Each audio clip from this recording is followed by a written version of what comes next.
शंकरांनी ते विष गिळलं, त्यामुळे त्यांच्या गळ्यामध्ये खूप आगाग झाली, म्हणजे ते विष त्यांना खूप त्रासदायक ठरलं.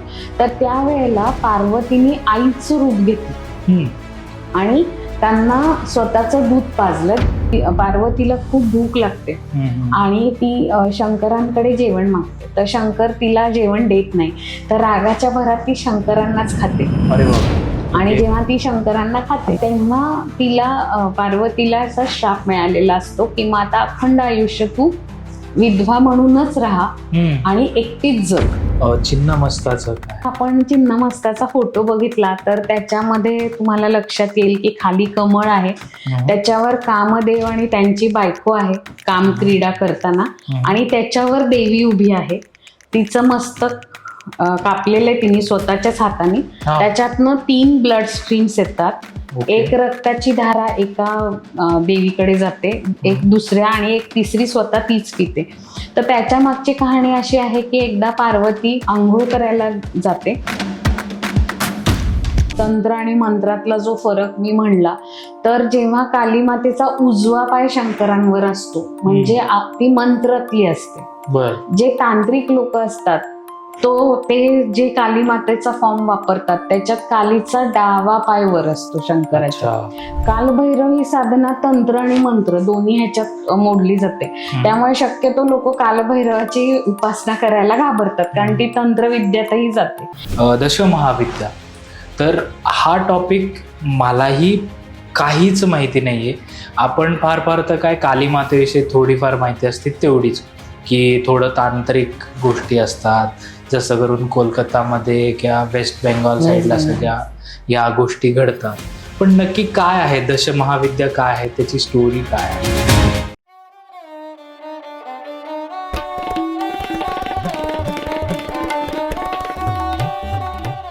कॉस्मोस्टार मीडिया प्रेझेंट स्वीट टॉक्सच्या आजच्या पॉडकास्टमध्ये तुमचं मनापासून स्वागत. आजचा मला पॉडकास्ट माहिती आहे की तुमच्या सगळ्यांचा आवडीचा असणार आहे, कारण की आपल्या आज पॉडकास्टमध्ये कमबॅक करतायत दर्शिकाताई खटावकर. ताई, खूप खूप स्वागत तुमचं.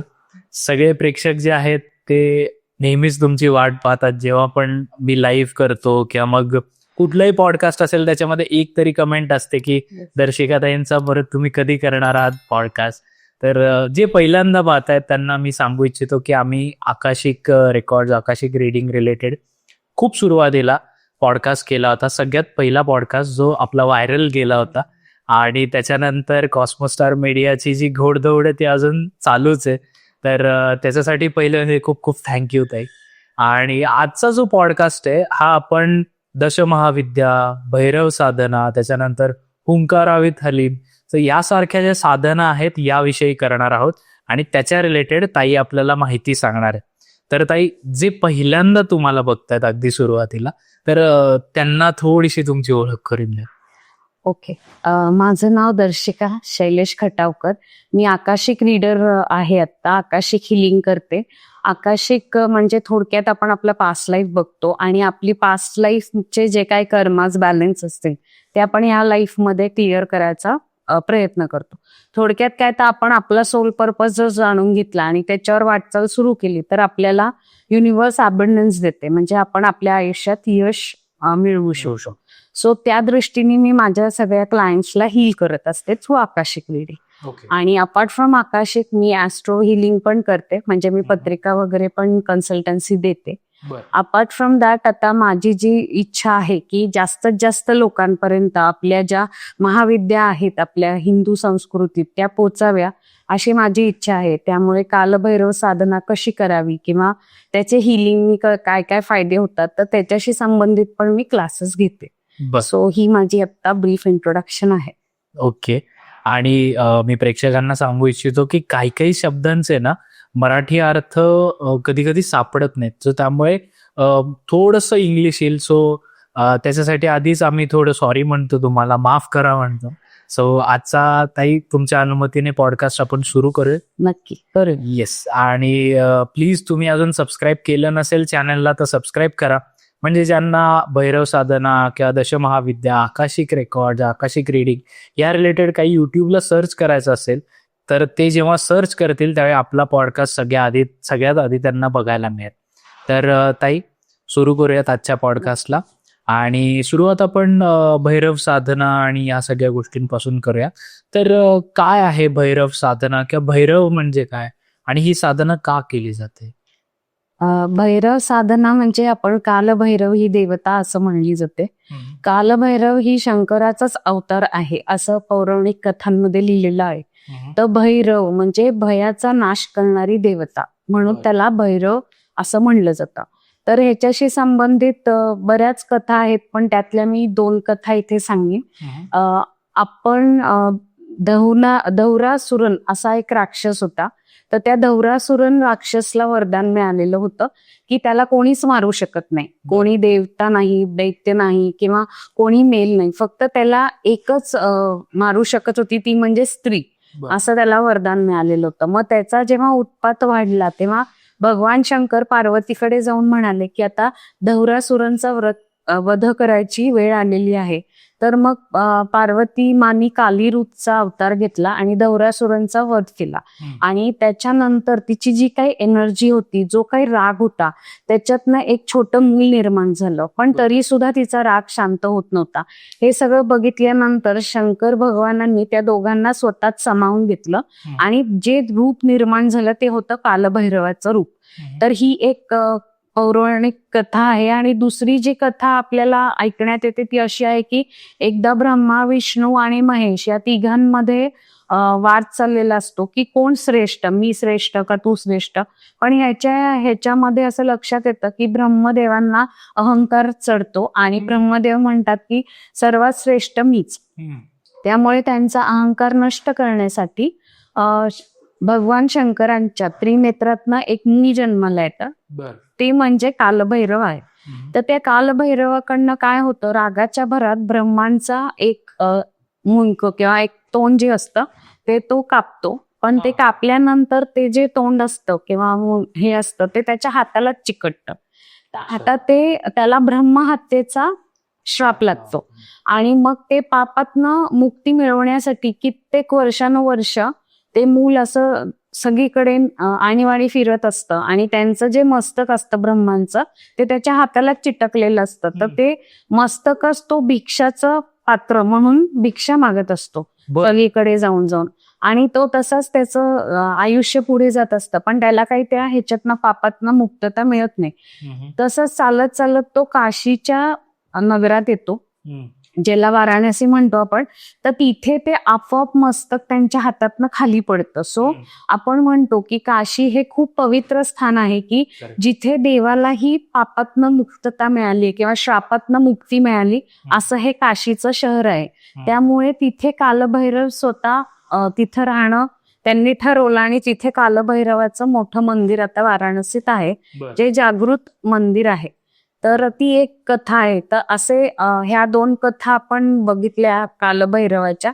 तर कालभैरव म्हणजे काय, कालाचा नाश करणारी देवता. म्हणजे ज्याला भीती आहे, ज्याला मरणाच्या दारात जो आहे किंवा ज्याच्यावर खूप कर्ज आहे, तर जे काही खूप स्टबन अशा गोष्टी आहेत ज्या सुटतच नाहीयेत आयुष्यात, तर त्यांनी कालभैरवाची उपासना नक्की करावी. त्याच्यात आपल्याला म्हणजे मुक्ती प्राप्त होते आणि शेवटी आपण मोक्षाकडे जातो. जसं आपण म्हणतो की कलियुग सुरू झालाय, त्यामुळे कालभैरव आणि काली या दोघांची उपासना आपल्याला मोक्षाकडे नेण्यात मदत करते. बर, मग ही काय असते साधना, काय बेसिक गोष्टी असतात? ऍक्च्युली कालभैरव ही साधना तंत्र आणि मंत्र दोन्ही ह्याच्यात मोडली जाते.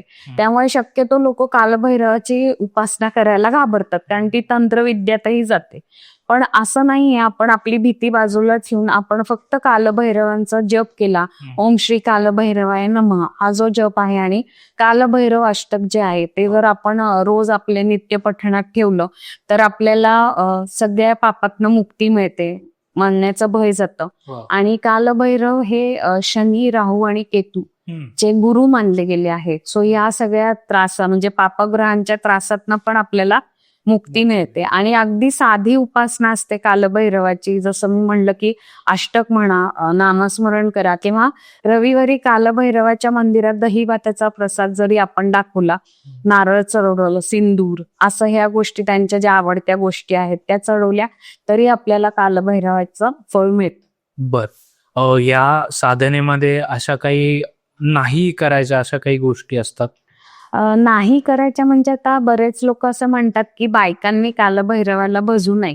त्याचं कारण एवढंच आहे की कालभैरव ही खूप काय म्हणतो आपण फिअर्स फॉर्म आहे शंकराचा, उग्र अवतार आहे. त्यामुळे मग तेवढी एनर्जी बायकांना झेपली पाहिजे. त्या अकॉर्डिंग सायंटिफिक रिझननी बायकांना शक्यतो भैरवाच्या शेजारी जायला अलाउड करत नाही. बाकी असं काहीच नाही की आपण करू शकत नाही. आणि काही मंदिरात अलाउड करतात बायकांना, काही नाही. तर जिथे नाही तेवढे नियम आपण पाळायचे. बर. भैरव म्हणल्यानंतर जसं तुम्ही म्हणालात एक वाराणसी मध्ये मंदिर आपल्याला बघायला मिळतो. त्याच्यानंतर बहुतेक नेपाळमध्ये एक आहे. हा, म्हणजे भैरव जे मंदिर असतात ते शक्यतो जिथे ज्योतिर्लिंग आहेत तिथे असतातच भैरवाचे, कारण ते शंकराचाच अवतार आहे. आणि अजून जे आपलं आहे ते भैरवचं फेमस मंदिर इंडियातल्या इंदोरला आहे, बर. जिथे दारू चढवली जाते प्रसाद म्हणून आणि ती ग्रहण केली जाते. सो ते पण एक खूप जागृत मंदिर आहे, तिथे पण व्हिजिट करायला पाहिजे. नेपाळला आहे. त्याच्यानंतर वैष्णोदेवीला पण भैरवाची यात्रा केल्याशिवाय यात्रा पूर्ण होत नाही. सो जिथे जिथे शक्तिपीठ आहेत किंवा हे आहे तिथे भैरवाचं मंदिर सापडतच. आता जसं तुम्ही म्हणालात की भैरव रिलेटेड तुम्ही युट्यूबला बघितलं की खूप माहिती, खूप पॉडकास्ट दिसतात. त्याच्यामध्ये एका पॉडकास्टमध्ये असं सांगितलं गेलं होतं की भैरवाचं अजून एक रूप असतं किंवा बटुक भैरव त्याला म्हणतात, आणि ते खूप लवकर प्रसन्न तुमच्यावर होऊ शकतो. तर हे खरं आहे? खरंय, कारण काय कालभैरव हे उग्र स्वरूप आहे आणि बटुक भैरव हे सौम्य स्वरूप आहे. तर जे कोणी फॅमिली म्हणजे फॅमिली पर्सन्स असतात, म्हणजे जे तांत्रिक नाही आहेत, ते आपण ज्यांची कुलदेवता आहे ते शक्यतो बटुक भैरवांना प्रार्थना करतात आणि पूजले जातात. बऱ्याच लोकांची ती कुलदेवता म्हणून आहे. तर बटुक भैरव नक्कीच लवकर फळतात. बर. पण हे सगळे साधन आहेत हे करू शकतात मेल फिमेल, किंवा कधी असं म्हणतात की नाही जे सेन्सिटिव्ह लोक आहेत ते युजली करू नका? ऍक्च्युली सेन्सिटिव्ह असं नाही, की ज्या लोकांना भैरवाची उपासना तसं जर आपण बघितलं तर ते लोक करूच शकत नाही, ज्यांच्यावर नेगेटिव्ह अटॅक्स आहेत किंवा जे बॅड सोल्स किंवा स्पिरिट्सनी ज्यांना पकडलं आहे. पण तेच आपल्याला घालवण्यासाठी आपण भैरवाची उपासना करतो. तर इथे मी माझा एक्सपिरियन्स शेअर करायचे इच्छुक आहे की जेव्हा म्हणजे माझा स्वतःचाच एक्सपिरियन्स हा आहे की मला असं सांगितलं गेलं होतं की माझ्यावर बॅड स्पिरिट आहे किंवा एखादा बॅड सोलनी कॅप्चर केला आहे मला. तर तेव्हा मला भैरवाची साधना सांगितली गेली होती. तर साधना म्हणजे काय, रोज जाऊन दर्शन घ्यायचं एवढंच. पण तेव्हा मला असा अनुभव आला की मी मंदिरात जाऊच शकत नव्हते. कारण मला एवढा राग यायचा, एवढा संताप यायचा, रडायला यायचं. मग मी आजारी पडले. पण जसं मी सांगते नेहमी की जेव्हा आपण एखादी साधना सुरू करतो तेव्हा ती कमिटमेंटनी पूर्ण करावी. सो मी आजारी पडले होते तरी मी रडायचे, तरी मी जायचे. आणि 11 दिवसानंतर साधारण एक दिवस आला की मी खरंच आत गेले आणि मला खूप शांत वाटले. तर म्हणजे ज्यांना नेगेटिव्ह एनर्जीजनी कॅच केले ते लोक शक्यतो ही साधना करायचा अवॉइड करतात. पण मी म्हणेन की करावी, म्हणजे आपला ऑरा क्लीन राहतो. अजून अशा प्रकारचे काय काय बदल तुम्हाला जाणवू शकतात भैरव उपासना केल्यानंतर? भैरव उपासनानी जर कोणी आजारी असेल किंवा एखादा आजार पण किती काही केल्याने ते संपत नसेल तर भैरव उपासना खूप फ्रुटफुल ठरते. त्याच्यानंतर आपल्यावर जर खूप कर्ज असेल तर कर्ज पण संपण्यासाठी भैरव उपासना ही केली जाते. कारण भैरव ही साधना आपल्याला कर्जातनं पण लांब करते आणि शेवटी मोक्षाकडे जाते आपली उपासना जी आहे ती. आणि आजारपण, निगेटिव्ह अटॅक्स, आणि अजून एक चांगली गोष्ट भैरवाची उपासनाची जी आहे की आपल्याला जे कर्सेस लागलेले असतात, शिव्या श्राप किंवा पास्ट लाईफ पासून आपण बघतो की काही आपल्या फॅमिली कर्सेस असतात किंवा निगेटिव्ह पॅटर्न्स असतात, ते पण कट करायला आपल्याला भैरव उपासना फायदेशीर ठरते. मग आता अर्थात सगळ्यांना हा प्रश्न पडला असणार आहे की तुम्ही ती शिकवता का, आणि जे कोणी लोक शिकले असतील किंवा त्यांचे काही 1-2 अनुभव आहेत का? हो, मी ही साधना शिकवते आणि या साधनेत मी एक सिम्बॉल पण देते. जसं रेकीत सिम्बॉल असतो तसं कालभैरवाचा पण मी एक अट्यून केलेला सिम्बॉल देते, जो सिम्बॉल म्हणजे माझे स्टुडंट्स यूज करतात. आणि बऱ्याच लोकांचे अनुभव चांगले आहेत त्याच्याशी रिलेटेड, की ज्यांचे फायनान्शियल क्रायसिसमध्ये होते किंवा त्यांचे मनी ब्लॉकेजेस होते ते झालेत, सुटलेत त्यांचे, त्याच्यानंतर आजारपणातनं बाहेर पडलेत. म्हणजे डॉक्टरांना जिथे निदान करता आलं नाहीये रोगाचं ते ऑटोमॅटिकली कमी झालेले आहे. बर. सो असे बरेच माझे स्टुडंट्स फीडबॅक आहेत माझ्याकडे. वा वा. आता आपण थोडक्यात भैरव साधनेविषयी माहिती बघितलीत. सो त्या रिलेटेड जर तुमच्याकडे काही प्रश्न असतील तर कमेंट्समध्ये सांगा, म्हणजे आपण ते दर्शिकाताईंपर्यंत पोहोचू. आता ताई, पुढे जाताना जसं सुरुवातीला आपण इंट्रोडक्शनमध्ये म्हणलो की दशमहाविद्या, तर हा टॉपिक मलाही काहीच माहिती नाहीये. आपण फार फार तर काय कालीमातेविषयी थोडीफार माहिती असते तेवढीच, की थोडं तांत्रिक गोष्टी असतात, जसं करून कोलकातामध्ये किंवा वेस्ट बेंगॉल साईडला सगळ्या या गोष्टी घडतात. पण नक्की काय आहे दशमहाविद्या, काय आहे त्याची स्टोरी, काय आहे? दशमहाविद्या ऍक्च्युली 10 देव्यांची उपासना आपण ह्याच्यात करतो. तर दशमहाविद्या म्हणजे 10 देव्या आणि त्या पण मा सतीचे रूप आहेत. बर. तर ह्याच्याशी निगडीत 2 कथा आहेत ज्या मी इथे सांगेन. बर. की दशमहाविद्या कधी आपल्याला म्हणजे सतीनी 10 रूपांमध्ये कधी दर्शन दिले, तर त्याच्या 2 कहाण्या अशा आहेत की आपल्या सगळ्यांना माहितीये की राजा दक्षची मुलगी होती सती, आणि सतीला शंकरांशी विवाह करायचा होता, पण दक्ष राजाला काही ते पटलेलं नव्हतं. त्यामुळे काय झालं, त्यांच्या लग्नानंतर जेव्हा दक्षांनी एक महायज्ञ ठेवला होता तेव्हा सगळ्यांना निमंत्रण गेलं होतं, फक्त पार्वतीला म्हणजे सतीला आणि शंकरांना त्यांनी बोलवलेलं नव्हतं. तर तेव्हा ती सती शंकरांकडे जाते आणि परवानगी मागते की मी माझ्या वडिलांकडे यज्ञाला जाऊ का. तर त्याच्यावर शंकर त्यांना उत्तर देतात की तुला निमंत्रण नाहीये तर तू नाही गेलं पाहिजे. त्याच्यावर त्यांच्यामध्ये वाद होतात की ते माझं माहेरच आहे, तर वडिलांनी कशाला बोलवायला पाहिजे, मी तशीच जाईन वगैरे. तर जेव्हा शंकर तिला म्हणतात की नका जाऊ, तेव्हा तिला खूप राग येतो आणि मग ती तिची 10 रूपं निर्माण करते. बर. तर त्या 10 रूपं म्हणजेच 10 महाविद्या आहेत. तर त्या रूपांना बघून मग शंकर भगवानांनाही थोडंसं मागे जावं लागतं आणि जा असं म्हणावं लागतं तिला. सो ती एक कहाणी आहे ज्याच्यामध्ये 10 अवतारांचा उल्लेख आहे. आणि त्याच्यानंतर दुसरी कहाणी अशी आहे की शंकर आणि पार्वती हे नेहमी सारीपाट खेळायचे. असं आपण बऱ्याच कथांमध्ये ऐकलंय की ते दोघं सारीपाट खेळायचे आणि त्यांच्यात खूप प्रेम क्रीडा पण व्हायच्या. तर अशा एका वेळेला शंकरांनी असंच खोटं वाद घातला पार्वतीशी. म्हणजे त्यांचा उद्देश खरं भांडायचा नव्हता, पण एक मज्जा म्हणून त्यांच्यात आपसात वाद होतो आणि ते निघून जायला लागतात पार्वतीला सोडून. तर पार्वती त्यांना थांबवते की नका जाऊ म्हणून, पण तरी ते ऐकत नाही आणि जातात. तर त्यांना थांबवण्यासाठी ती 10 दिशांना 10 रूपं उभी करते की जेणेकरून शंकर तिला सोडूच शकत नाही. तर तेव्हा एक दुसरा उल्लेख आहे की जिथे आपल्याला 10 महाविद्या किंवा 10 अवतार देवीचे दिसतात, पण ते 10 अवतार बघून शंकरही खूप प्रसन्न होतात आणि बऱ्याच आपल्या आयुष्याचे जे ऍस्पेक्ट्स आहेत ते या 10 अवतारांमधनं आपल्याला साध्य करता येतात, म्हणून त्यांची उपासना केली जाते. पण मग आता या ज्या 10 रूप आहेत देवीची, त्यातली काही निवडक रूप तुम्ही सांगू? हो, मी 10 रूप सांगेन इन शॉर्ट. ओके. सो पहिलं रूप जे आहे ते कालीचं आहे, मा काली. आणि तिला आपण बघितलंय तर ती काली स्वरूप जे आहे ते तसं उग्र मानलं गेले, पण सर्वात प्रेमळ हे काली रूप आहे आणि ती लवकर फळाला येते. तर काली उपासना हे आपल्याला प्रोटेक्शन देते, म्हणजे भीती, नेगेटिव्ह पॅटर्न्स जे काही असतात ते कालीमुळे आपले जाऊ शकतात. आणि कलियुगात कालीला भजलं की लवकर आपल्या नीड्स पूर्ण होतात.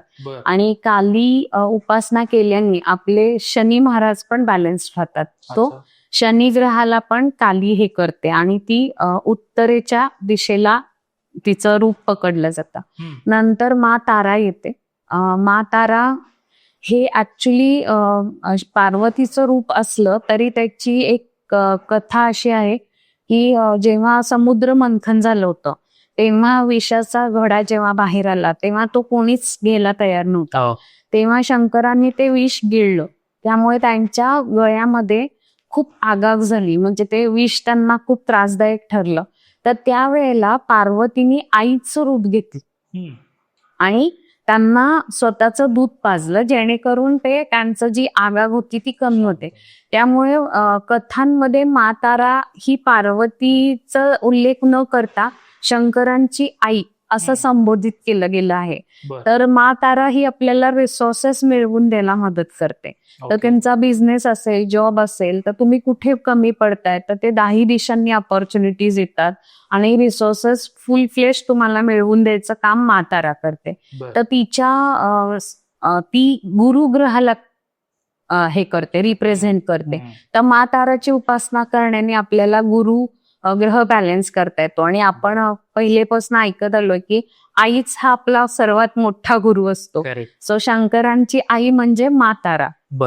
त्याच्यानंतर तिसरी देवी जी आहे ती त्रिपुरा सुंदरी आहे.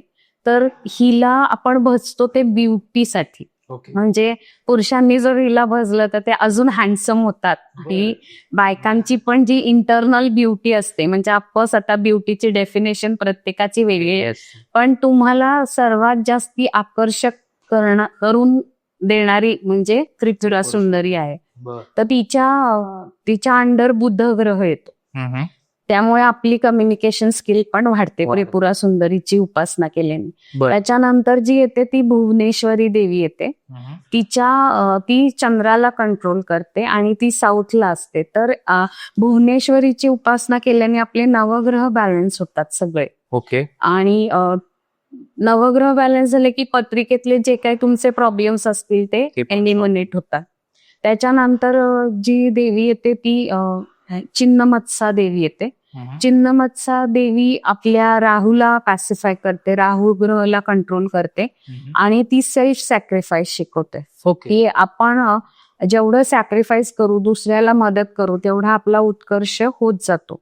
त्याच्यानंतर धूमावती येते. ती सेल्फ कॉन्फिडन्स, इंडिपेंडेंट बनवते आपल्याला. धूमावती देवी जी आहे ती पांढऱ्या साडीत विडो कॅरेक्टर मध्ये दाखवली गेली आहे. त्याच्यानंतर भैरवी जे आपल्या मृत्यूला हे करते, म्हणजे आपल्याला जे मृत्यूचं भय असतं, काल मृत्यूचं, ते आपण एलिमिनेट करतो. मातंगी आपल्या स्किल्सला डेव्हलप करते. आणि लास्ट इज कमला.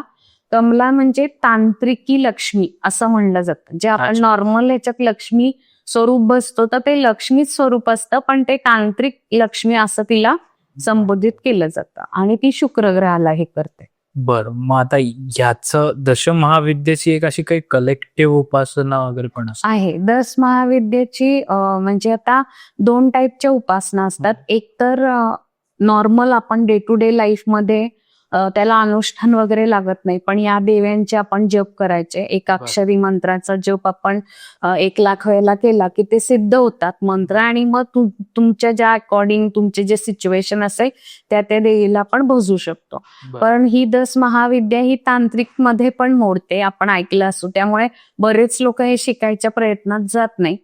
तर तांत्रिकी विद्यामध्ये ही तेव्हा मोडते जेव्हा आपण एखादं अनुष्ठान स्थापित करतो किंवा काही. तर जेव्हा आपण अनुष्ठान करतो एखाद्या कामाला सिद्ध करण्यासाठी, तेव्हा मात्र थोडे ह्याचे रूल्स कडक आहेत. ते म्हणजे आपल्याला नॉनव्हेज खायचं नसतं, ब्रह्मचर्य पाळायचं असतं ते अनुष्ठान पूर्ण होईपर्यंत. आणि त्याच्यानंतर कुणाशी जास्त भेटायचं नसतं, सोशल लाईफ कमी. कारण जेव्हा आपण माची उपासना सुरू करतो तेव्हा हा अनुभव मला पण आहे की तिच्यातली जी शक्ती आहे ती आपल्यात येते आणि आपण थोडे चिडचिडे होतो. त्यामुळे मग जास्तीत जास्त एकांतात राहणं जास्त फ्रुटफुल ठरतं. पण मगाशी मी जसं विचारलं तसं काय म्हणजे आता असं एक राग थोडा वाढतो तुम्ही सांगितलं, तसे अजून काय काय परिणाम दिसून येतात ही उपासना केल्यानं? नाही, निगेटिव्ह परिणाम तर रागच थोडासा वाढतो, पण पॉझिटिव्ह परिणाम आहे की कॉन्फिडन्स वाढतो, वाचा सिद्धी येते. आणि बेसिकली जे काही अडथळे असतात आपल्या जीवनातले ते पूर्णपणे जातात. सो माझं असं म्हणणं आहे की कलियुगात महाशक्तीला म्हणजे काय म्हणतो आपण, देवी स्वरूपांना जास्त भजलं तर मोक्षाकडे जायला लवकर वाटचाल सुरू होते. या दशमहाविद्येसोबत एक अजून एक टॉपिक युजली जोडला जातो, तो म्हणजे कर्णपिशाचिनी. तर ते काय आहे कर्णपिशाचिनी म्हणजे? कर्णपिशाचिनी असं म्हणजे मी तरी नाही ऍक्च्युली ह्याच्यात गेलेले. पण आता जे लोक तांत्रिक असतात ते याच देव्यांची शक्ती वापरून काही सोल्सला बांधून त्याचा उपयोग करून काही अनुष्ठान पार करण्यासाठी वापर केला जातो. बर तर त्याला ते विद्या म्हणली जाते. पण मी नेहमी म्हणते की जेव्हा आपण कालभैरवाची उपासना करतो, 10 महाविद्याची उपासना करतो, तर आपलं इंटेन्शन इम्पॉर्टंट असतं की तुम्ही काय इंटेन्शननी ती हे करताय. तर जेव्हा आपण ही साधना सुरू करतो तेव्हा देवीला जर शरण गेलो की बाई माझ्याकडनं ना असं काही घडून देऊ नको, जे माझ्यासाठी चांगलं आहे, माझ्या हितासाठी आहे आणि ज्यांनी मी मोक्षाकडे जाणार आहे तेवढी साधना माझ्याकडनं करून घे, तर मला वाटतं की सर्वसामान्य माणसं पण हे करूच शकतात. म्हणजे बरोबर बरोबर.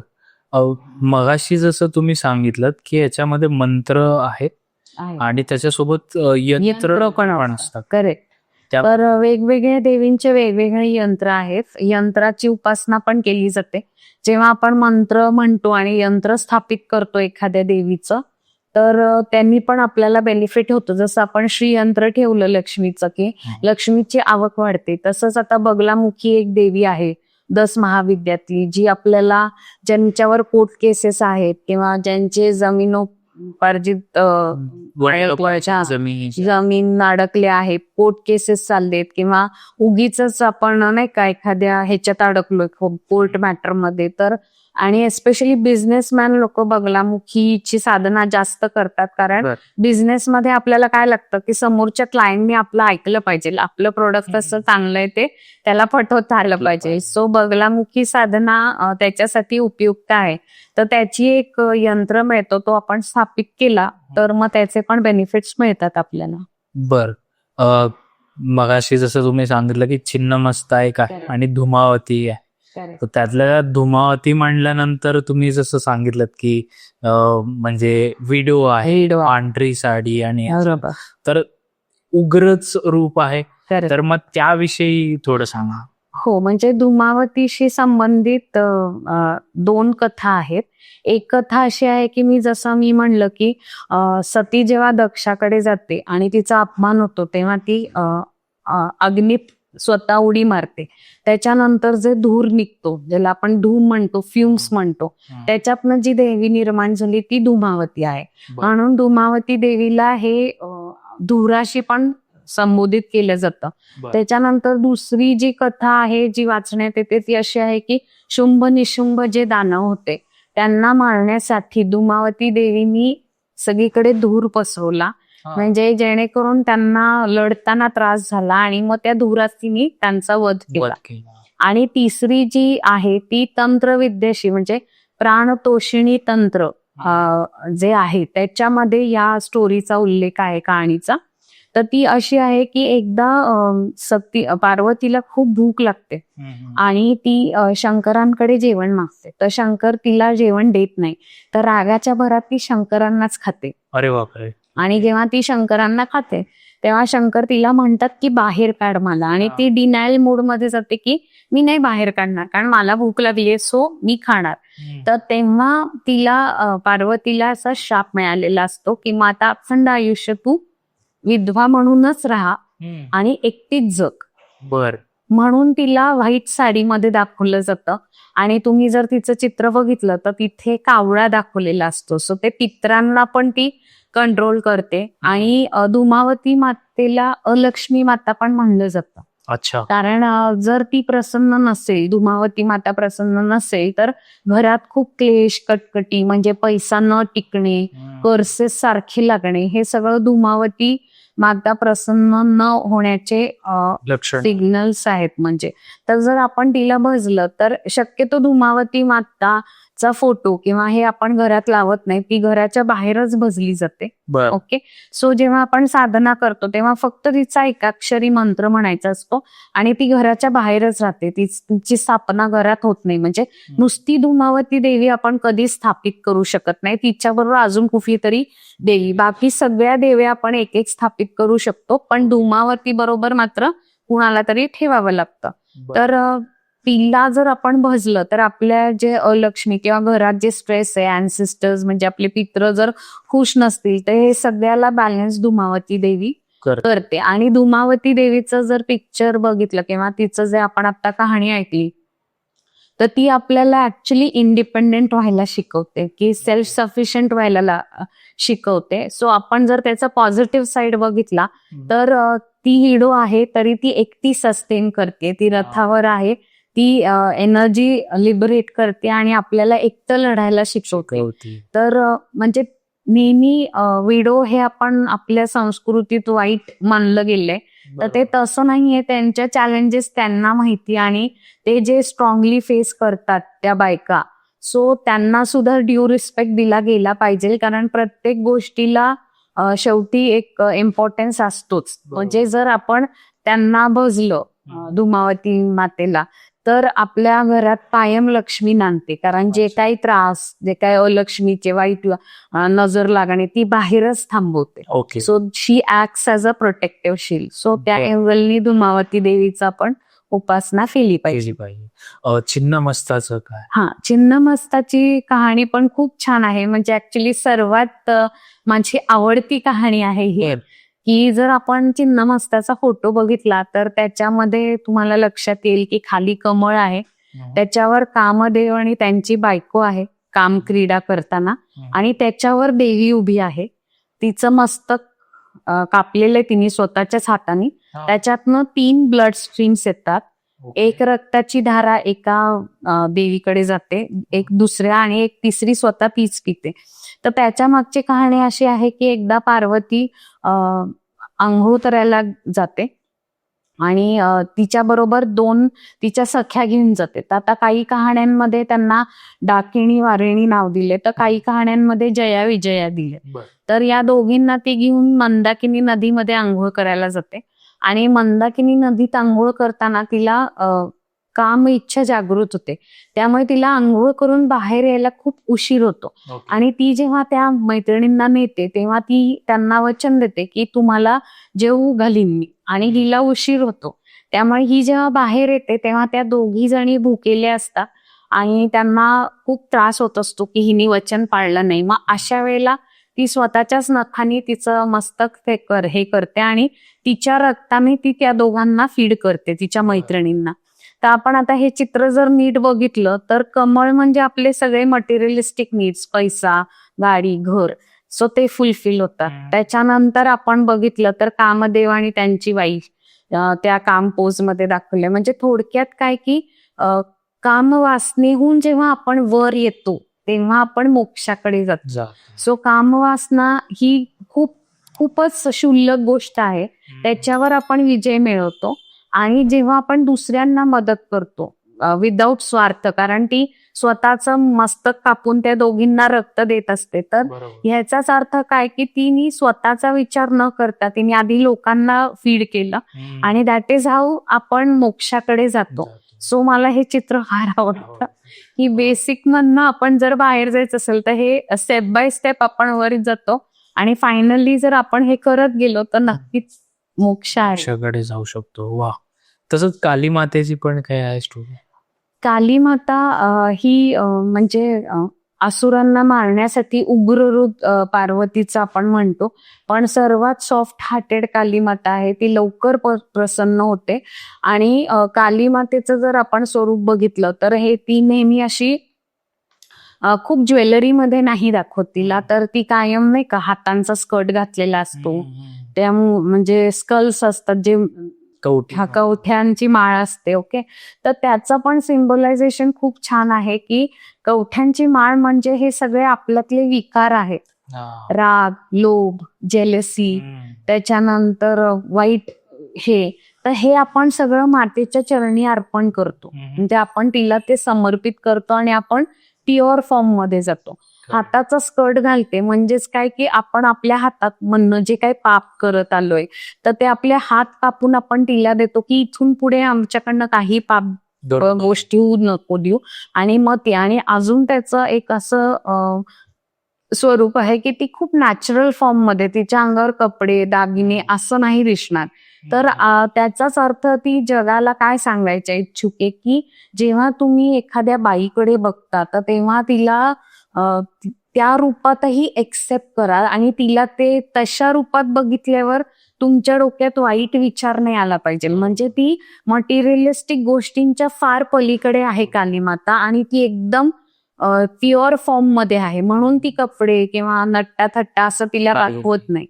आणि सर्वात म्हणजे आपण जे तंत्र आणि मंत्रातला जो फरक मी म्हणला, तर जेव्हा कालीमातेचा उजवा पाय शंकरांवर असतो म्हणजे ती मंत्र ती असते. जे तांत्रिक लोक असतात ते जे कालीमातेचा फॉर्म वापरतात त्याच्यात कालीचा डावा पाय वर असतो शंकराच्या. तर जर तुम्हाला कालीमातेचा फोटो घरात लावायचा असेल तर फोटो आणताना ही गोष्ट नक्कीच लक्षात ठेवा की तिचा उजवा पाय शंकरावर पाहिजे, म्हणजे we are on correct path. आणि डावा म्हणजे वाम, तर वाम मार्गातले आपण नाही आहोत. त्यामुळे ते दोन फोटोज तेवढाच डिफरन्स आहे. बाकी ती सर्वात सॉफ्ट देवी आहे आणि कलियुगात आता सर्वात पटकन प्रसन्न होणारी देवी आहे. अजून अशा कोणत्या म्हणजे तुम्ही सांगाल दशमहाविद्यांपैकी देवी किंवा त्यांच्याबद्दल थोडी माहिती? आता त्रिपुरा सुंदरीचं जे आपण ऐकलं ते ब्युटीला देते, तर त्याच्या ते दोन रूप आहेत की इंटरनल ब्युटी आपण आता जगात बघतो तर हे सगळेजण बाहेरच्या एक्सटर्नल लुकला जास्त महत्व देतात. तर त्याच्यापेक्षा आपण इंटरनल ब्युटीला महत्व दिलं तर त्या माणसाचं खरंच पर्सनॅलिटी बाहेर निरखून येते. तसंच आपण भुवनेश्वरी बघितलं तर जेव्हा भुवनेश्वरी माता, जेव्हा सूर्याने सांगितलं की आता मी प्रकाश नाही देणार, तेव्हा भुवनेश्वरी मातेने येऊन पृथ्वीला सांभाळलेला आहे. त्यामुळे ती चंद्राला, इमोशन्सला बॅलन्स करते. आणि भैरवी रूप जे आहे ते भैरवांचंच उग्र रूप हे भैरवी म्हणवली जाते. तर सगळ्या गोष्टींचा जेव्हा नाश करायची वेळ येते, अंत करायची वेळ येते, तेव्हा आपण भैरवी साधना करतो. पण ही थोडी उग्र साधना असते भैरवीची. आणि असंही म्हणलं जातं की जेव्हा आपण 10 महाविद्या शिकतो किंवा देवीची उपासना करतो तर त्याच्यासाठी आधी आपली विष्णू उपासना फळाला गेली पाहिजे. तर विष्णू उपासना फळाला जेव्हा जाते तेव्हाच आपण देवी उपासना सुरू करू शकतो. कारण प्रत्येक देवी बरोबर विष्णू अवतार जोडला गेलेला आहे. जसा काली बरोबर कृष्णाचा अवतार जोडला गेलाय, त्याच्यानंतर मा तारा बरोबर रामाचा अवतार जोडला गेलाय, भैरवी बरोबर नरसिंहाचा अवतार, त्याच्यानंतर धुमावती बरोबर वामन अवतार जोडले गेले. सो असे विष्णू आणि देवी यांची उपासना मिळूनच आपण पुढे जाऊ शकतो. बर, जसं तुम्ही सांगितलं की दशमहाविद्येची पण एक प्रोसेस असते त्या साधनेची, तर मग समजा मी तुमच्या इथे आलो, मला शिकायची आहे, तर काय प्रोसेस असते एक्झॅक्टली? ओके, प्रोसेस अशी आहे की जेव्हा आपण 10 महाविद्या शिकतो तर त्याला असं काही बंधन नाही की अमुक या महिन्यातच शिका, कधीही तुम्ही उपासना शिकू शकता. त्याच्यासाठी आपण कलश मांडतो पहिले आणि 10 देव्यांना आव्हान करतो. म्हणजे जसं आपण सत्यनारायणची पूजा मांडतो त्याच्यामध्ये आपण कृष्णाला आव्हान करतो, तसंच या 10 देवींच्या नावाने आपण विडा सुपारी ठेवतो आणि 10 देवींना आव्हान करतो. तर त्याच्यात असे प्रकार आहे की एक दिवसात काही लोक सगळे 10 देवांचे जप पूर्ण करतात, तर काही 3, काही 5 दिवसात. आणि जर आता शक्य नसेल की आता 5 दिवस शक्य नसेल तर दुसऱ्या प्रकारची उपासना अशी आहे की तुम्ही 10 महाविद्या शिका, त्याच्यानंतर एकाक्षरी मंत्र जो दिला जातो तुम्हाला त्याची साधना सुरू करा. मग एक पौर्णिमा टू दुसरी पौर्णिमा 1 महिना मिळतो आपल्याला. तर संकल्प घेताना असा घ्यायचा की मी यथाभक्ती यथाशक्तीने करेन, म्हणजे जेव्हा होईल तेव्हा करेन. आणि मग 1,00,000 वेळेला झालं की त्याचा दशांश हवन करायचा असतो, जेणेकरून तुमची ती उपासना फळाला जाते. तर बाकी आपण जसं सत्यनारायणची पूजा करतो तसंच सगळा संकल्प घेऊन आवाहन करून मातेला ती पूजा सुरू केली जाते. पण तसं नसेल करायचं तर फक्त एक देवी घेऊन तुम्ही त्याची उपासना सुरू करू शकता. त्याच्यासाठी असं वेगळ्याने फोटो मांडा, देवपूजा करा असं काही नाही. पण जर प्रॉपर करायचे असेल, अनुष्ठान बसवायचं असेल, तर मी म्हणलं तसं की अनुष्ठानाला नियम आहेत, ब्रह्मचर्य पाळावं लागतं, नॉनव्हेज बंद ठेवावं लागतं, सोशलायझिंग कमी ठेवावं लागतं. मग तेव्हा आपण जेव्हा करतो तेव्हा न्यास करावा लागतो. म्हणजे ते सगळं जे आपण एखाद्या मोठ्या पूजेला करतो ती सगळी प्रोसिजर फॉलो करून आपण ते अनुष्ठान सुरू करू. जसं आता सगळे प्रेक्षकांना माहिती की लोक खूप युट्यूबला या गोष्टी सर्च करतात. करेक्ट. जे आपल्यासारखे पॉडकास्ट आहेत किंवा तुमच्यासारख्या व्यक्ती आहेत जी प्रॉपर इन्फॉर्मेशन प्रोव्हाइड करतात. पण काही काही ठिकाणी आपण बघतो की यांची साधना करा, मग तुम्हाला काय 7व्या दिवशी 8व्या दिवशी ती देवी अशी दिसायला लागेल किंवा झुळूक येईल कानापाशी, आणि असं ते खरं आहे का? आहे. पण त्याच्यासाठी तुम्हाला पण तेवढा समर्पित भाव ठेवावा लागतो. म्हणजे आता कुठली पण गोष्ट घ्या, म्हणजे अगदी सायंटिफिकली बोलायचं झालं तर आपण एखादी गोष्ट जर प्रोजेक्टवर काम करत असतो, तर जेव्हा तुम्ही दिवस रात्र एक होऊन ते काम करता तेव्हा तिचे रिझल्ट मिळतातच तुम्हाला. तसंच या देवी उपासनेचं आहे की तुम्ही जीव तोडून उपासना केली आणि जेवढे कडक नियम पाळाल तेवढी देवी लवकर प्रसन्न होते. तर ते झाल्याने आपल्याला ते अनुभव येतात. म्हणजे मला स्वतः कालीचे दर्शन झालेले आहे. मी जेव्हा ओंकारावीत हलिंग करत होते, सिद्धीकरण माझा ते सिम्बॉल सिद्ध करत होते, तर तेव्हा लिटरली मी कालीच्या रूपाला अनुभव घेतलेला आहे. आणि म्हणजे तिला चालत येताना बघितलं, आशीर्वाद देताना बघितला. आणि दुसऱ्या दिवशी आमचं सहज असं बोलता बोलता झालं की आता रविवारी कुठेतरी जाऊया आपण. म्हणून आम्ही औंधाच्या देवीला गेलो. तर औंधाच्या देवीला जेव्हा मी गेले तेव्हा मला शॉक बसला की काल हेच रूप मी बघितलेलं होतं. कारण तिथे पण अशी भव्य मोठी काळी मूर्ती आहे देवीची. ती कालीचंच रूप म्हणू शकतो आपण. पण मला त्याचं म्हणजे खरंच एक्सपिरियन्स आलाय की मला ते दर्शन झाले. आणि तुम्ही जर ते उपासना खूप मनापासून कराल आणि सरेंडर मोड मध्ये कराल भक्तिभावानी, तर तुम्हाला नक्कीच त्याचे मिळतातच इफेक्ट मिळतात. तुम्ही जसं सांगितलं की एक अनुष्ठान मांडावं लागतं आणि त्याप्रमाणे करावं लागतं, तर याचं काही ड्युरेशन असतं का की इतकी दिवस? हो, म्हणजे 10 महाविद्येचं 1, 3, 5, 7 किंवा 10 दिवसाचं अनुष्ठान आपण ठेवू शकतो. काही लोक 1 महिन्याचं पण ठेवतात आणि मग 3-3 दिवस एक देवीची उपासना करतात. ते असं 30 दिवसाचं अनुष्ठान बसवतात. पण अनुष्ठान बसवलं की त्याचे नियम आले. आणि ते जेव्हा आपण अनुष्ठानात असतो किंवा एखाद्या पूजेत असतो तेव्हा मात्र त्या रूम मध्ये, त्या पूजेच्या ठिकाणी बाकी कोणी येता कामा नये. म्हणून मग कदाचित हे सगळ्या नियमांमुळे लोक ह्या महाविद्येकडे वळले नाही. पण असं नाहीये. अपार्ट फ्रॉम हे तुम्ही सिंपल साधना, जसं आपण व्यंकटेश स्तोत्र म्हणतो किंवा ओम नमः शिवायचा जाप करतो, तसं आपण देवी उपासना नक्कीच करू शकतो. आपण अनुष्ठान नाही बसवायचं, फक्त इंटेंट क्लिअर ठेवायचं की माझ्याकडनं हा जप एवढा होऊ दे आणि माझ्याकडनं तुझी सेवा घडू दे. एवढं करूनही तुम्ही देवीचे आशीर्वाद नक्कीच मिळवू शकता. कारण म्हणलं तसं की शेवटी तुमचा इंटेन्शन महत्वाचं आहे आणि तुम्ही निस्वार्थपणे जर देवीची भक्ती करत असाल तर नक्कीच कमी पडणार नाही कधी. करेक्ट. आणि मी इथे प्रेक्षकांना सांगू इच्छितो की ताई आणि मी ज्यावेळी बोलत होतो तर आतापर्यंत साधारण मागच्या वर्षी आपला पॉडकास्ट झाला होता. आतापर्यंत 2000 लोकांना ताईंनी स्वतःहून कॉन्टॅक्ट केलाय, ज्यांनी गुगल फॉर्म्स भरले होते. आणि 800 लोकांनी शिकलेले सुद्धा आहेत ते लोक, जे आपण मागचे ओंकारावेत हलीप म्हणत होतो की आकाशिक रेकॉर्ड असतील. सो मी इथे सांगू इच्छितो की ह्या पॉडकास्टचा उद्देश हा क्लायंट येणं किंवा मग त्यांच्या अडचणी दूर करण्यापेक्षा तुम्ही हे स्वतः शिका आणि त्याच्यानंतर तुम्ही स्वतः उलट तुमच्या आजूबाजूच्या लोकांना हे शिकवा किंवा त्यांचे प्रॉब्लेम सॉल्व्ह करा. सो हा कुठेही उद्देश नाहीये की अपॉइंटमेंट्स लोकांनी घ्याव्यात आणि त्याच्यानंतर मग कन्सल्टेशन त्यांना मिळावं. सो मी प्लीज सांगू इच्छितो की जेवढ्या लोकांना शक्य आहे हा काय म्हणतात साधना किंवा मग जसं काही क्लासेस घेतात तर त्याप्रमाणे तुम्ही त्याच्यात एनरोलमेंट करा, रादर दॅन तुमचे प्रॉब्लेम एकाचे प्रॉब्लेम सॉल्व्ह करण्यापेक्षा तुम्ही शिका आणि आजूबाजूच्या लोकांनाही शिकवा. सो हा या पॉडकास्टचा एक ओव्हरऑल उद्देश आहे.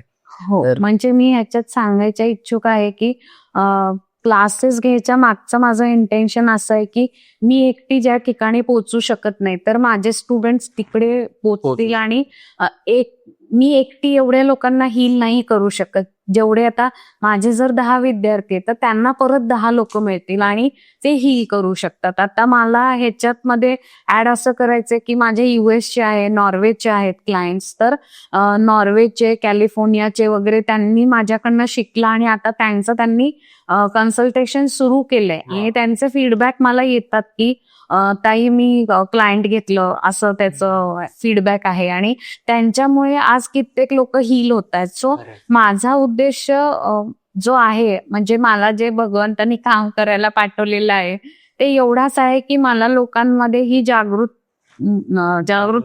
निर्माण करायची की जेवढं तुम्ही जास्तीत जास्त देवाचं कराल तेवढं तुम्ही युनिव्हर्सशी कनेक्ट व्हाल. आणि बेसिकली आपला ऑरा जर क्लीन असेल, आपण जर सात्विक असू तर आपल्याला निगेटिव्ह एनर्जीज अटॅकच करू शकत नाही. म्हणजे तुम्ही कितीही बघा, जे सिद्ध पुरुष झाले आहेत, गजानन महाराज किंवा स्वामी समर्थ आहेत आपले, त्यांनी पण आपल्याला ही शिक्षा दिली की देवाचं नामस्मरण सतत घेत राहा.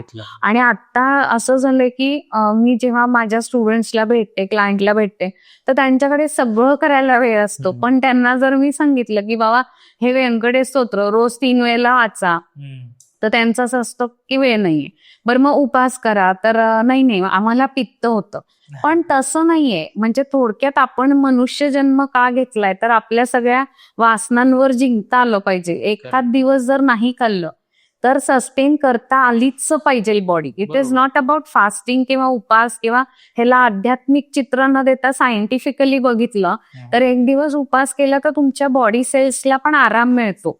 आपण जे आरबट सरबट खात असतो ते. आणि शेवटी तुम्ही जेव्हा उपासना करता, एखादं स्तोत्र म्हणता, तर त्याच्यात तुमची कमिटमेंट बघितली जाते. आणि जो निष्ठेने देवाला हाक मारतो तो सगळ्याच बाबतीत कमिटेड राहतो ना. कारण तो जर ही कमिटमेंट तोडत नाही तर तो इतरांशी पण कमिटमेंट तोडू शकत नाही. सो माझा उद्देश तोच असतो की जास्तीत जास्त देवाचं नाव घेतलं पाहिजे.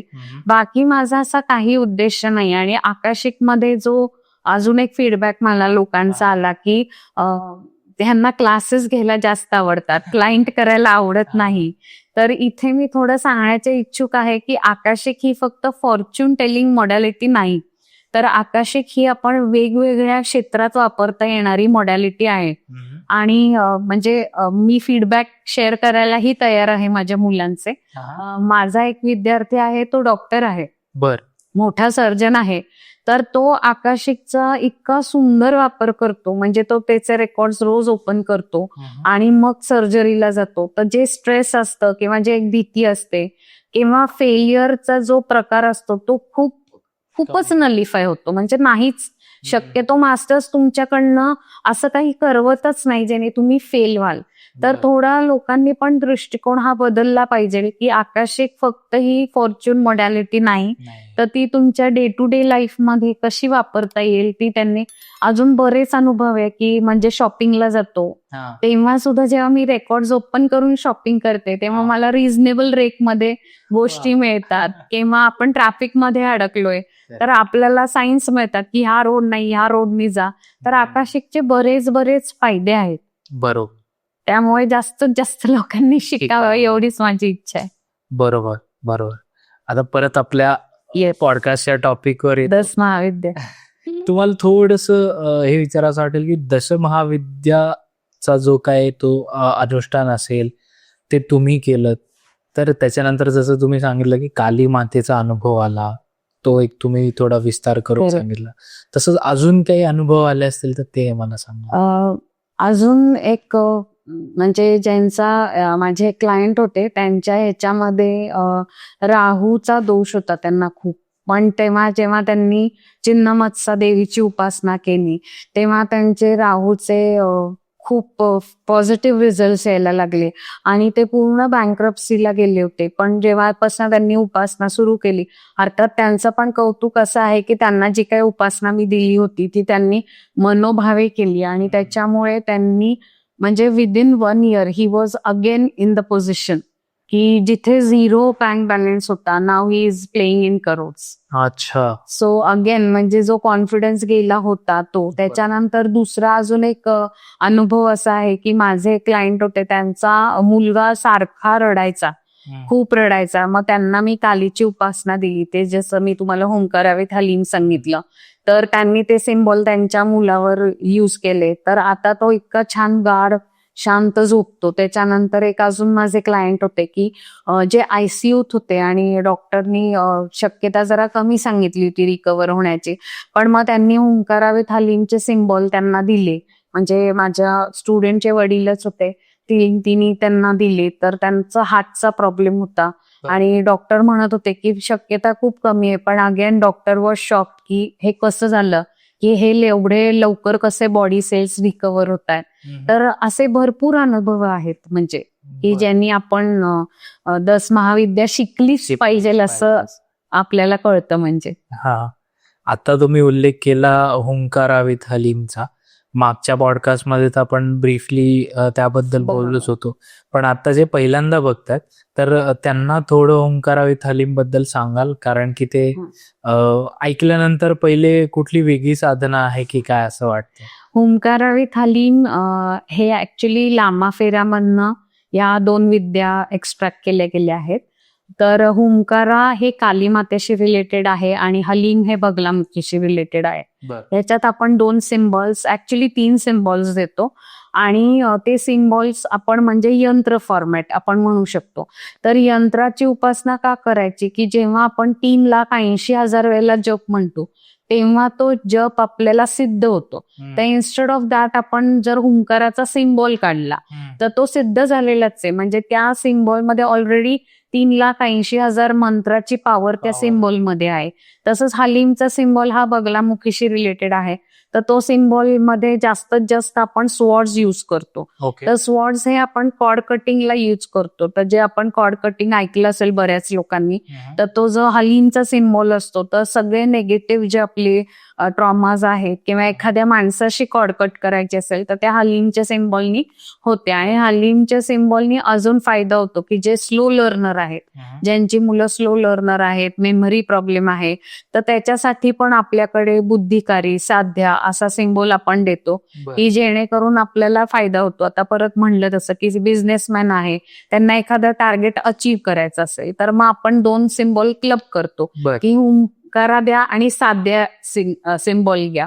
तर हे दोन्ही वापरून त्यांना ते टार्गेट अचीव्ह करता येतात. ज्यांना रिलेशनशिप इश्यूज आहेत त्यांना परत हुंकारा आणि योल असा सिम्बॉल आपण देतो. तर ह्या क्लासमध्ये मी स्वतः अट्युनमेंट देते आणि फिजिकली अट्युनमेंट देते, म्हणजे डिस्टन्स अट्युनमेंट देत नाही. फेस टू फेस भेटल्यानंतर आय अट्यून देम आणि ह्याचे पण खूप छान रिझल्ट्स आहेत. आणि 11 सिद्धीकरण त्यांनी स्वतःनी कम्प्लीट केले तर ते स्वतः लोकांना शिकवू शकतात. आणि अपार्ट फ्रॉम दॅट आपण आपल्या घरच्या फॅमिली मेंबर्सला तर हे सिम्बॉल्स देऊ शकतो आणि घरातही आपण आपल्या वर्क प्लेसवर, घराच्या भिंतींवर हे सिम्बॉल इम्पोज करू शकतो. तर ह्याचे पण माझ्याकडे खूप छान फीडबॅक आलेले आहेत आणि खूप चांगले अनुभव आलेले आहेत. म्हणजे जसं मला कालीचे दर्शन झाले तसे माझ्या भरपूर स्टुडंट्सला मा बगलामुखी काली मातेची प्रचिती आलेली आहे. वा, थोडं मला वेगळं विचारा असं वाटेल. आतापर्यंत बहुतेक प्रेक्षकांनी नोटीस केले की नाही माहिती नाही, आतापर्यंत पॉडकास्टवर जेवढे गेस्ट आलेत ना, बहुतांश गेस्टच्या अंगठ्यामध्ये हे अंगठी आहे. तर याचं काही हो, ऍक्च्युली आपण जेव्हा सिल्वर रिंग थंब मध्ये घालतो तर तो शुक्र बळकट करण्यासाठी किंवा ऍक्टिव्ह करण्यासाठी घालतो. तर आता प्रत्येकाचे क्षेत्र वेगळे आहेत की कुणाला कशासाठी अंगठी घालायची. ऍक्च्युली सगळ्यांनीच लेफ्ट थंब मध्ये घालावी असं नाही. Again it depends upon the पत्रिका की तुमची काय आहे.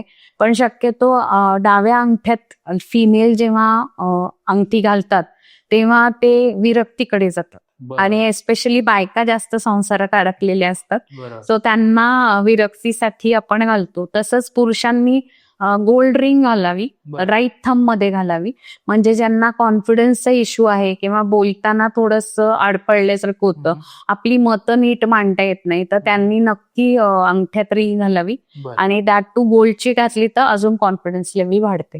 बहुतांश लोक हे तांब पण बहुतेक तांब घालतात, ते हीट कमी करण्यासाठी. अच्छा अच्छा, आणि ऍस्ट्रोलॉजर युजली अजून दुसरा पण ऍस्पेक्ट असा आहे की जेव्हा ऍस्ट्रोलॉजी आपण म्हणजे क्लायंट्स घेतो तेव्हा आपल्या शरीरात हीट खूप वाढते. कारण बऱ्याचदा आपण नेगेटिव्ह गोष्टी ऍब्झॉर्ब करत असतो, तर त्या सगळ्या कमी करायला किंवा हीट कमी करायला चांदी बेनिफिशियल असते. सो चांदी आणि तांब युजली घालतो. म्हणजे आता मी ओंकाराची प्रॅक्टिस करते किंवा दश महाविद्याचे जे माझे जप असतात त्यांनी खूप हीट जनरेट होते, तर ती थोडस डाऊन करण्यासाठी चांदी घालावी म्हणजे आपण. बर. तर दर्शिकाताई, आपण मागच्या पॉडकास्टमध्ये तुम्ही आम्हाला केदारनाथ विषयी तुमचा अनुभव सांगितला होता. आता आपण दशमहाविद्यांविषयी बोलत होतो. तर अशी कुठली भारतामध्ये जागा आहे का की जिथे ह्याची खूप प्रॅक्टिस केली जाते आणि तुम्ही तिथे जाऊ शकता, हे सगळं अनुभवू शकता? ही जी दस महाविद्या ही भारतात प्रामुख्याने कुठे केली जाते जास्तीत जास्त, तर ती गुवाहाटीला केली जाते. आणि गुवाहाटीला कामाख्या देवीचं मंदिर आहे आणि तो जो माउंटन आहे त्या माउंटन मध्ये सगळे 10च्या 10 देव्यांचे मंदिर आहेत, बगलामुखी वगैरे, आणि तिचं तंत्र साधना केली जाते. तिथे बली देण्याची प्रथा आहे कामाख्याला. तर आपली साधना कंप्लीट होण्यासाठी.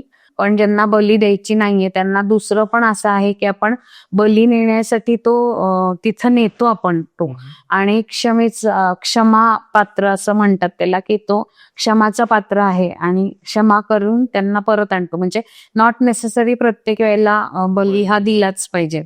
ऍक्च्युली शंकराचार्यांनी जेव्हा रूल्स चेंज करायचे ठरवले या सगळ्याचे, तर ते जेव्हा कामाख्याला गेले तेव्हा तिकडनं त्यांना आदेश आला की इथे ते रूल नाही लागू होणार, इथे बळी द्यावाच लागेल. बापरे. बर. आणि ही पण एक मान्यता मला सांगायला आवडेल लोकांना, की आपण म्हणतो की देवीला बळी दिला पण देवी कधीच बळी घेत नाही. म्हणजे देवी कधी नॉनव्हेजचा प्रसाद घेतच नाही. ते असुर जे बाहेर असतात, म्हणजे त्याच्या मागची स्टोरी अशी आहे की असुरांनी खूप उत्पात मांडलेला होता. मग देवी येऊन त्यांना सांगते की हे रक्त ब्लडशेड कमी करा, वॉर कमी करा. तर ते म्हणतात की हे जर केलं नाही तर मग आम्हाला खायला काय मिळेल, म्हणजे हे आम्ही आमचं पोट भरण्यासाठी करतो. त्याच्यावर मग देवीने अशी त्याच्यावर सोल्युशन काढलं की जे भक्त मला हे चढवतील त्यांना मी लवकर प्रसन्न होईल.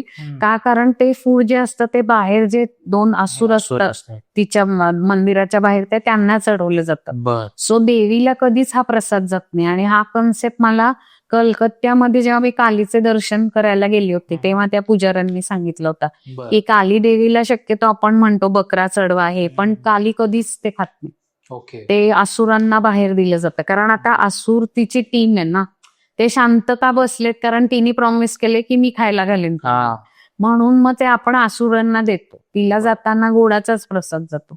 आणि कामाख्यामध्ये अजून एक गोष्ट अशी आहे की कामाख्या हे मा सतीची योनीचा भाग आहे. तर तिथे जेव्हा आपण दर्शनाला जातो तर तिथे खूप घाईमेल होते. म्हणजे आता मी गुवाहाटीला गेले होते ना, सगळे सफोकेट होतात. म्हणजे ती जी तगमग असते ना, ती जेव्हा एका बेबी बर्थ घेते तर तो जो शेवटचे 10-15 मिनिटं बेबीच्या फेस मधनं जाते सफोकेशनच्या, ते सिमिलर सफोकेशन तू त्या मंदिरात फील करतो. म्हणजे कोणी किती काही असू दे, किती मोठा हे माणूस असू दे, पण त्याला त्या प्रोसेस मधनं जावं जातं. आणि अजून एक तिकडची मान्यता अशी आहे की कामाख्या देवी ठरवते कोण तिचे दर्शन घेईल. म्हणजे तू किती उभा राहा लाईनीत, तिला जर वाटलं सोहम आत नाही येणार तर सोहमचं डोकं फिरतं आणि सोहमच्या अंगात संचारतं आणि सोहम निघून जातो. म्हणजे हा माझा अनुभव आहे. आता मी 21 जणांना घेऊन गेले होते, त्यातल्या 3 दर्शन नाहीच मिळाले. म्हणजे सगळे आम्ही लाईनीत उभं होतो आणि काय संचारलं, मारामारी, ओरडाओरडी, अंगात आल्यासारखं ह्याच्यात सुरू केलं. आणि तिथे एक वेळ येते की जिथे ट्रिगर होतोच तू, पण तिथे जर तू शांत राहिला तर मात्र तू आतपर्यंत पोहोचतो. नाहीतर अगदी म्हणजे आता उतरणार खाली आणि इथनं बायका परत येतात. त्यामुळे कित्येक लोकांना दर्शन मिळत नाही कामाख्याचे. एवढी ती ऑस्पिशियस जागा आहे. ते एकमेव मंदिर आहे जिथे पिरियड्स मध्ये गेलेलं चालतं. अच्छा. बाकी कुठल्याही मंदिरात पिरियड्स मध्ये अलाउड नसतं. सो मी सगळ्यांना म्हणेन की एकदा कामाख्याचे दर्शन घेतलेच पाहिजे, कारण it is as good as rebirth. बर जर तुम्ही तिथे जाऊन आला, व्यवस्थित दर्शन झाले, तर तुमचा पुनर्जन्म झालेला असतो आणि तुमचे जे काही नेगेटिव्ह इफेक्ट्स आहेत लाईफ मधले कार्मिक आहे ते सगळे कट होऊन रिबर्थ मिळतो तुम्हाला परत. बर. तर दर्शिकाताई, तुम्ही पुन्हा एकदा पॉडकास्टवर आलात आणि आपण एवढ्या सुंदर गप्पा मारल्या. पहिल्यांदाच भैरव साधना दशमहाविद्या याविषयी पॉडकास्टवर आणि मला सुद्धा माहिती मिळाली. सो त्यासाठी खूप खूप थँक्यू. आणि तुमचा ओव्हरऑल एक्सपिरियन्स कसा होता आजचा? माझा एक्सपिरियन्स खूपच छान होता. सोहम बरोबर माझा नेहमीच एक्सपिरियन्स छान असतो. एक तर बेसिकली सोहम खूप डाऊन टू अर्थ आहे आणि तो जे काम करत आहे ते मला खूप खूप आनंद देतो की तो जास्तीत जास्त लोकांपर्यंत जेवढे छान छान पॉडकास्ट नेता येतात नेतोय. So God bless him with all the happiness and success. आणि मला सोहमला अजून ग्रो झालेलं बघायचंय आणि 100% मला खात्री आहे की तो अजून ग्रो होणार आहे. पण आजचा पॉडकास्ट खूप छान आणि मेन म्हणजे जास्तीत जास्त लोकांपर्यंत ही विद्या पोचली पाहिजे, तो माझा उद्देश होता. तर भगवंत ते पोचवेल अशी इच्छा आहे. आणि लोकांना हा पण पॉडकास्ट खूप आवडेल. आणि डिस्क्रिप्शन मध्ये गुगल फॉर्मची लिंक दिलेली आहे, प्लस नंबर पण दिलेला आहे. फक्त एक मी आधीच नोट तुम्हाला सांगतो की जसं मी पॉडकास्टमध्ये पण मेन्शन केलं, 2000 लोकांना कन्सल्टेशन मिळालेलं आहे. सो जे लोक म्हणत होते की आम्हाला आतापर्यंत अजून ताईंचा कॉल नाही आला, तर असं नाहीये. कॉल बऱ्याच लोकांना गेलेला आहे. आत्ता जे डिस्क्रिप्शन मध्ये फॉर्म दिलेला आहे त्यात सुद्धा सेम आहे. कॉन्टॅक्ट करायला थोडा वेळ लागेल, पण तो तुम्ही फॉर्म भरून ठेवा आणि खाली एक दिलेला नंबर असेल, त्या नंबरवर फक्त व्हॉट्सअपला मेसेज करून ठेवा की आम्ही फॉर्म फिल केलेला आहे, आमचं हे नाव आहे. कारण जर तुम्ही त्याच्यावर कॉल करण्याचा प्रयत्न केला, साधा कॉल किंवा व्हॉट्सअप कॉल, तरी सुद्धा कॉल रिसीव्ह करता येणार नाहीये. सो तुम्ही जर कमेंट केली की आमचा कॉल नाही रिसीव्ह होते, तर त्याला काहीच आम्ही करू नाही शकत. सो प्लीज तेवढं करा. आणि मी खरंच माझ्या सगळ्या ऑडियन्सला सॉरी म्हणण्याच्या इच्छुक आहे. माझी खूप इच्छा आहे की जास्तीत जास्त लोकांना मी हील करावं, पण शेवटी माझे पण काही कार्मिक आहेत जे मला क्लिअर करायचे आहेत. सो मला माझ्या साधनाही तेवढ्याच कराव्या लागतात जर लोकांना हील करायचंय. तर जर फोन उचलला गेला नाही तर त्याच्यासाठी मनापासून सॉरी, पण मी जास्तीत जास्त प्रयत्न करीन लोकांपर्यंत पोहोचण्याचा आणि लोकांनी पण भगवंताची जास्तीत जास्त सेवा करावी अशी माझी इच्छा आहे, जेणेकरून माझी गरज त्यांना पडोच ना आणि भगवंताचे आशीर्वाद त्यांना मिळो आणि त्यांचं आयुष्य सुखाने जाऊ, एवढीच इच्छा माझी. करेक्ट. आणि ज्यांनी आधीचे पॉडकास्ट पाहिले नसतील तर डिस्क्रिप्शन मध्ये आधीच्या पॉडकास्टची सुद्धा लिंक आहे. ताई, जाता आता आपलं स्वीट टॉक्सचं रिच्युअल आहे की आपण फिस्ट बमने पॉडकास्ट एंड करतो आणि श्री स्वामी समर्थ म्हणतो. श्री स्वामी समर्थ. तर आपण आजचा पॉडकास्ट एंड करूयात. श्री स्वामी समर्थ. धन्यवाद.